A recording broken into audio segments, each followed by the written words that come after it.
kebetulan salah satu produksi gula merah tebu ini milik keluarga. Oke teman-teman, kita lanjut ke ide usaha yang kedua di desa jika kalian punya lahan pertanian. Nah, ikuti saya ya, kita ke lokasi yang kedua. Oke, ini kita sudah sampai di lokasi kedua. Ide usaha di desa kalau kalian punya tanah pertanian yang ini bertanam kencur. Nah, ini kencurnya, ini saya nggak ngerusak punya orang ya.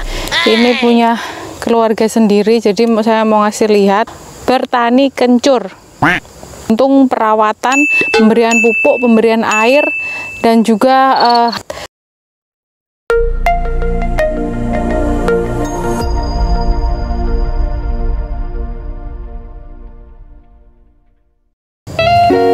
ini tanaman kencur semua teman-teman. Ini sudah kering, artinya kita mau panen ya.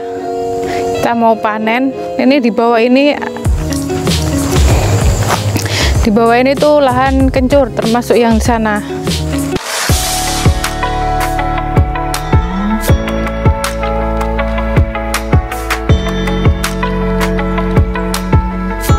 Di sini tanahnya itu cocok untuk kencur.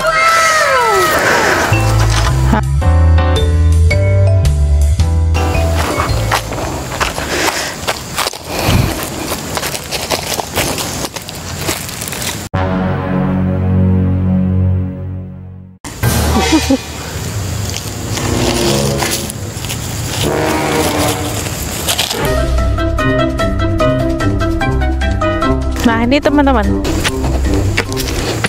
ini kencur.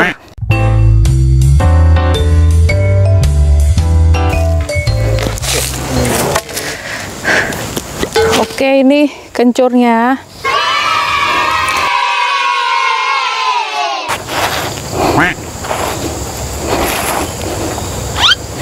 Ini kencurnya teman-teman. Nah, ini kencurnya. Ini saya nggak ngerusak punya orang ya. Ini punya keluarga sendiri, jadi saya mau ngasih lihat. Nah, ini sebenarnya satu gini nih kalau kencur ya. Nah, seperti ini tuh kencurnya seperti ini.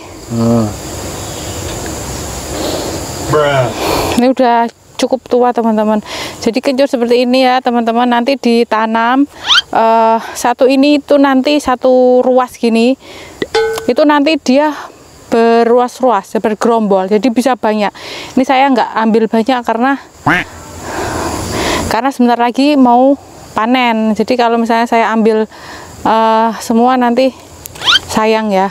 Saya ambil satu ruas gini nih, sengaja saya patahkan untuk ngasih contoh aja.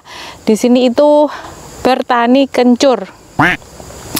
Dan kalau hitungannya, kalau misalnya kita beli bibit segini ya, segini ini ditanam, ini katakanlah misalnya 1 on, nanti 1 on segini bisa jadi setengah kilo, bisa jadi 3/4, bisa jadi 1/4 kilo, tergantung perawatan, pemberian pupuk, pemberian air, dan juga hama ya, hama tanaman. Jadi tergantung perawatan juga nanti hasil panennya. Jadi misalnya kita mau punya bibit 1 kintal, itu mungkin bisa jadi setengah ton, bisa jadi 1 ton. Yang jelas 3 sampai 10 kali lipat ya, tergantung perawatan. Sekali lagi, karena saya ditanya banyak banget kalau misalnya bibit segini jadi berapa ton, itu tidak ada hitungan pastinya, cuman ini tergantung perawatan dan pemberian pupuk dan air.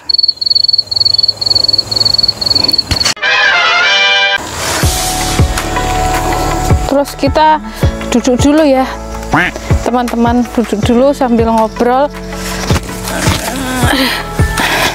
Terus ini kencurnya dijual kemana?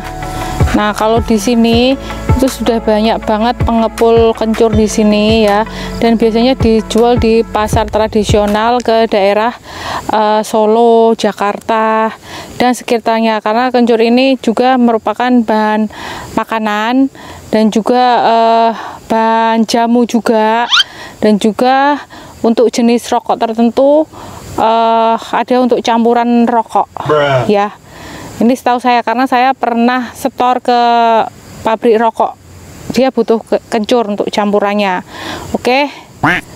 Terus nah kalau misalnya 1 kintal bisa jadi 1/4 ton, setengah ton, atau 1 ton, itu tergantung perawatan, pupuk, dan air ya. Terus teman-teman berarti harus menyiapkan bibit.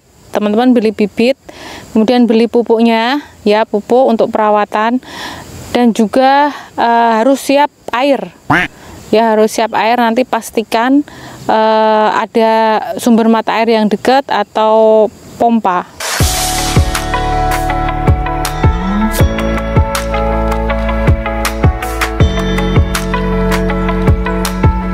Nah kalau biasanya kita bikin sumur sendiri di dekat lahan kencur ini, tapi kebanyakan penduduk sini mereka menanam kencur, budidaya kencur itu saat mau musim penghujan. Jadi ini benar-benar diandalkan air ya teman-teman ya.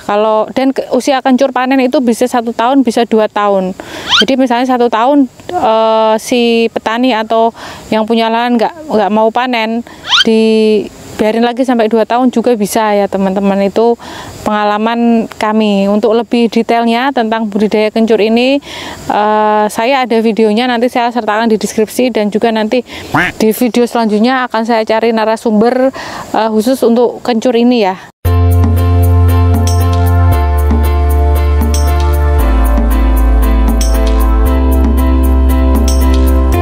Nah, harga kencur itu per kilo berapa? Nah, harga kencur itu per kilo juga fluktuatif teman-teman. Seperti saat awal pandemi ya, awal pandemi itu kan kayak jahe, rempah itu banyak banget diburu. Harga kencur itu bisa sampai 50.000 per kilo ya, 50.000 per kilo. Tapi sekarang terakhir-terakhir ini harga kencur lumayan anjlok ya teman-teman. Kencur kalau nggak salah terakhir saya dengar kemarin sekitar 12 sampai 14.000. Jadi cukup lumayan anjlok ya, cukup lumayan anjlok. Jadi harganya itu nggak tentu. Oh, saya mau bertani kencur aja, nanti uangnya banyak, belum tentu, karena harga kencur itu naik turun. Oke, dan ide bisnis lainnya yang saya mau bahas itu banyak sekali di desa, karena kebetulan saya tinggalnya di pedesaan. Oh, terus kemudian kalau teman-teman mau bertani kencur, jangan lupa biaya operasional dihitung ya teman-teman, seperti upah pekerja harian yang untuk ngasih pupuk, untuk merawat tanaman, tapi nggak tiap hari kok. Itu awal-awal ditanam aja, awal-awal ditanam, nggak yang langsung setahun setiap hari, enggak. Itu awal-awal pas saat ditanami aja. Jadi itu juga harus teman-teman perhitungkan, dan juga harus teman-teman hitung benar-benar.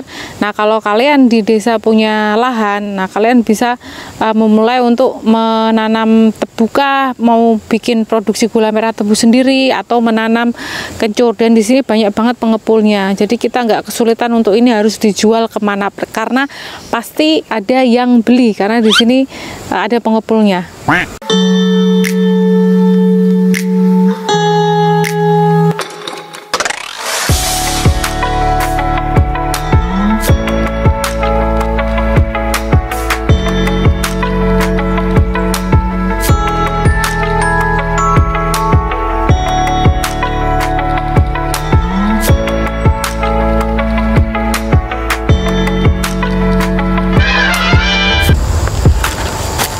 Oke teman-teman, saya rasa sekian dulu 2 ide usaha di desa yang bisa kalian lakukan atau kerjakan jika kalian punya lahan. Oke, dan kalau misalnya enggak, kalian mau sewa, kalian harus kalkulasi dulu itu untung apa enggak, jangan-jangan nanti rugi. Jadi harus kalian benar-benar perhitungkan.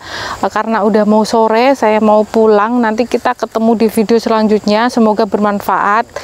Dan saya akan bahas ide usaha di desa, ide usaha rumahan, ide bisnis rumahan, dan juga tentang kisah inspiratif, inspirasi sukses, cerita pengusaha sukses, cerita bisnis, inspirasi bisnis, dan macam-macam. Terima kasih sudah menyaksikan, sampai jumpa.